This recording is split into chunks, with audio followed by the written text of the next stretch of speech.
Originalmente tenía entre mis planes hacer otro video con un formato similar al anterior, con la diferencia de que esta vez contendría spoilers y me enfocaría más en los detalles de la trama. Pero debido a que todas las discusiones sobre esta película se enfocarían en el elefante de la habitación, prefiero dejar de hacerme el tonto e ir directo al grano. De mi parte, aquí les traigo mi reflexión personal a la que pude concluir con el final de la película No Time to Die. Si todavía no la has visto y quieres ver mi análisis sobre la película completa, te invito a que veas mi último video, No Time to Die, el fin de una era. Por otro lado, te invito a ver mi video donde expongo cuál es el arquetipo que James Bond representa, poniendo en duda si el agente 007 se puede considerar un héroe. Entiendo que este video les puede dar mucho contexto sobre mi reflexión que les aportaré ahora. Y entrando en materia, sí, lo hicieron. Por primera vez en la historia del cine, el agente 007, James Bond, muere al final de esta película. Mucho se ha hablado sobre este final y cómo puede dividir a los fans. Unos lo aplauden y otros lo detestan, viéndolo como un insulto a la saga. Mi recomendación para este punto es que tratemos de ampliar un poco la perspectiva dentro del lenguaje cinematográfico. Es decir, cuando se trata de la muerte de un personaje en la gran pantalla, no nos limitemos únicamente a ver la muerte como tal. Siempre es importante que veamos qué significa la muerte de ese personaje para la historia que nos están contando, cómo funciona dentro del contexto de la serie y qué implica esto para el arco del personaje. Es importante reflexionar sobre esto y verlo más allá del simple cliché del héroe que se sacrifica por un bien mayor. Para bien o para mal, la muerte de un personaje puede tener muchos propósitos en una historia. De entrada, la era de Daniel Craig ha dejado su propia marca en la historia. Hasta ahora, las aventuras de 007 eran muy episódicas y cada capítulo no tenía nada que ver con el anterior. Pero por primera vez en la saga nos relatan una historia continua que tiene su comienzo, su medio y su final, y donde podemos ver el desarrollo de James Bond como personaje, desde el momento en que adquiere el estatus de agente 007 hasta su última misión. Es básicamente su propia saga dentro de una saga, lo cual la hace especial y única, abriendo las puertas a tener ciertas libertades creativas que no se podría tener con una película de James Bond más tradicional. Si en las películas anteriores se glorificaba el mito del gran agente 007, las películas de Craig evitan proclamar a James Bond como la leyenda inquebrantable que conocemos y nos lo muestra como el ser humano que se oculta detrás del mito. Si vemos la película del Jorobado de Notre Dame o la versión de Hércules de Disney, tendremos hermosas historias sobre aceptación y heroísmo. Pero si leemos las historias originales en los que esos cuentos se basan, veremos que el argumento es mucho más oscuro y con un final mucho más fatal. Con Casino Royale vimos que el superespía que todos idolatramos resulta ser un personaje forjado por el dolor y la tragedia, mientras que No Time to Die sería la culminación del viaje de un héroe trágico. Siento que el final de esta película funciona porque va de la mano con el tema central en el que se enfoca. Y no, a diferencia de lo que piensan muchos, el tema principal de la película no es el de la familia. Eso solo dejamos a Vin Diesel. Todo se evidencia desde el mismo título de la película, el cual resulta ser bastante irónico. No Time to Die, sin tiempo para morir. El concepto del tiempo resulta ser el eje central de toda la película. En los créditos introductorios con la canción de Billie Eilish hay varias animaciones que incluyen las manecillas de un reloj. El mismo Bond recita la frase "tenemos todo el tiempo del mundo", la misma frase que debutó en la película On Her Majesty's Secret Service. Cuando Bond descubre que Madeleine nunca la traicionó y que todo este tiempo había sido manipulado por Blofeld, siente frustración e impotencia, pues siente que le arrebataron 5 años de su vida en los que pudo haber sido feliz con Madeleine, tiempo que desearía recuperar. Su primera reacción ante la sospecha fue alejarse de ella, debido al trauma dejado por la traición de Vesper, una herida que a pesar de todo este tiempo nunca superó. Más tiempo es lo que hubiese deseado Madeline para que estuvieran juntos y que James viera crecer a su hija, a lo que James responde que ahora ella tiene todo el tiempo del mundo. De ahí la elección de la canción We Have All the Time in the World de Louis Armstrong para cerrar la película, no solo por la nostalgia de recordar a un Her Majesty's Secret Service, que es donde esta canción suena por primera vez, también para hacer hincapié en la alegoría sobre el valor del tiempo. Tiempo que quisiéramos aprovechar con nuestros seres queridos, tiempo que sentimos que vuela cuando somos felices, tiempo que desearíamos recuperar cuando cometemos un error, tiempo que le regalamos a una hija cuando le garantizamos un futuro libre de peligros. Toda la historia de James Bond dentro de la era de Daniel Craig es la de un asesino que eventualmente encuentra su redención. En Casino Royale, Vesper cuestiona la frialdad de James, que si el tener que estar matando gente en nombre de la corona no le afecta. Para cuando llegamos a Spectre, Blofeld le echa en cara a James que todas las personas que le han importado en su vida siempre acaban muertas, casi como si el personaje estuviera maldito, que todo lo que toca lo convierte en desdicha. En este último capítulo, Safin se jacta diciendo que James Bond no es más que un vil asesino y que no es tan diferente a él. El dolor y la muerte es lo único que Bond había conocido hasta ese momento, pero todo eso cambia cuando admite su error y se reconcilia con Madeleine Swann.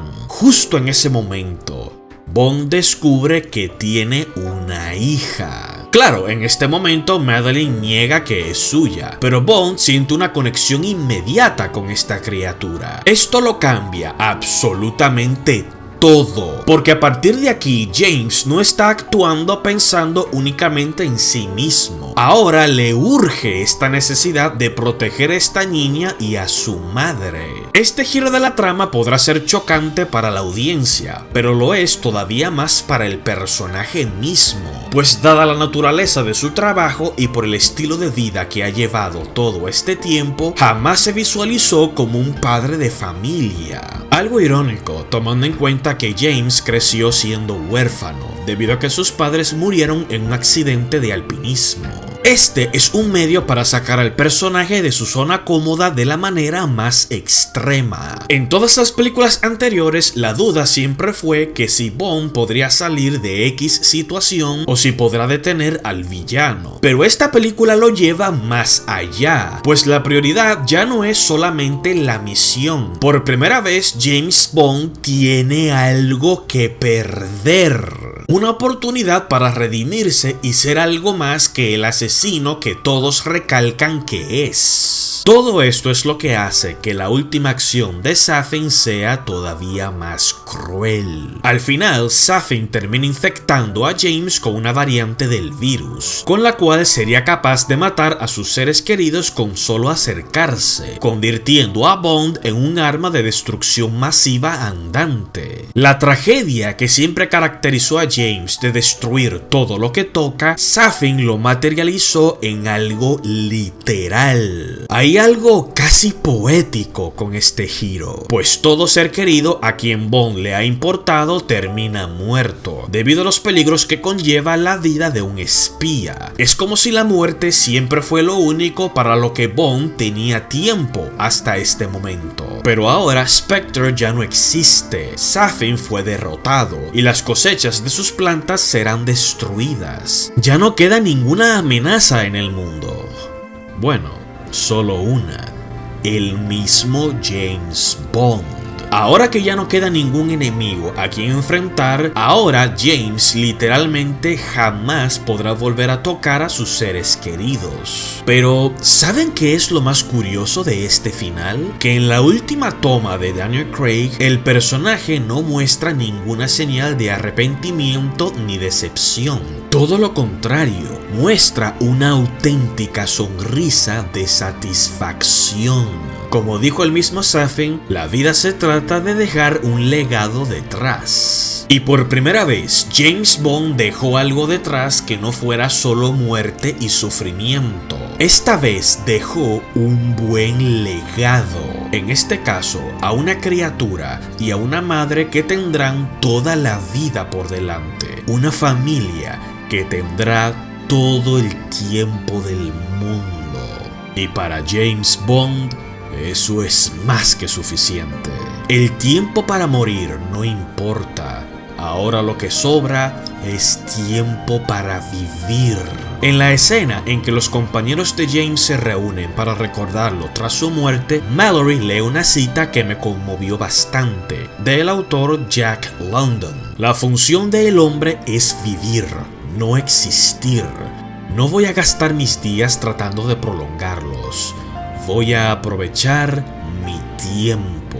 Este cierre es perfecto, pues incluso va de la mano con la filosofía de vida que seguía Ian Fleming, el autor de las novelas de James Bond. Fleming no era un hombre que tuviera hábitos muy saludables, bebía demasiado y sabía fumar hasta 70 cigarrillos al día. Su doctor le había advertido que si continuaba con estos hábitos, su vida sería mucho más corta, a lo que Fleming respondió que si tenía que dejar de hacer las cosas que le gustaban para vivir un poco más, entonces prefiere seguir con sus hábitos. Es la filosofía de que es mejor tener una vida corta y placentera que vivir una vida larga y miserable.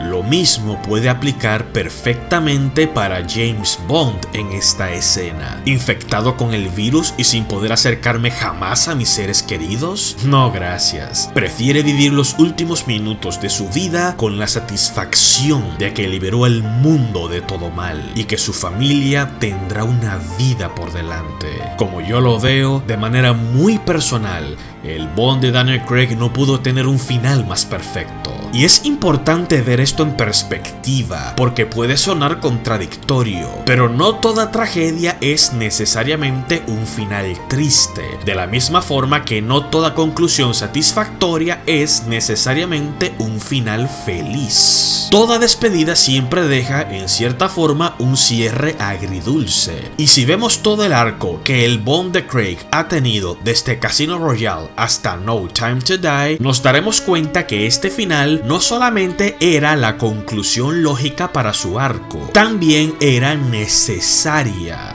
Valoro mucho el trabajo de Cary Joji Fukunaga, pues en un mundo donde cualquier cambio de paradigma es visto como un sacrilegio, Fukunaga se atrevió a hacer una película de Bond diferente, que muchos de los fans más veteranos y conservadores seguramente odiarán, pero que con el paso de los años le será reconocida su valor y será respetada como un clásico. En su día, On Her Majesty's Secret Service no fue bien recibida, porque era una película demasiado diferente. Era una historia que priorizaba el diálogo, el desarrollo de personajes y las escenas románticas por encima de las secuencias de acción, con un final trágico que dejó un sabor muy amargo. En su día, License to Kill fue vista como un adefesio de la saga, por tener a un Bond actuando fuera de la MI6, persiguiendo a un narcotraficante por una venganza puramente personal. El mismo anuncio de Daniel Craig como James Bond en el 2006 hizo que el mundo se pusiera de cabeza, pero 15 años después es valorado como el hombre que cambió a la saga para siempre. Me parece muy acertado que el cierre de su última película resulte ser tan impactante y extraordinario como lo fue su misma llegada a esta saga, rompiendo paradigmas. Los últimos minutos son los que más adoro, con Madeleine conduciendo y cuando empieza a contarle a su hija la historia de un hombre.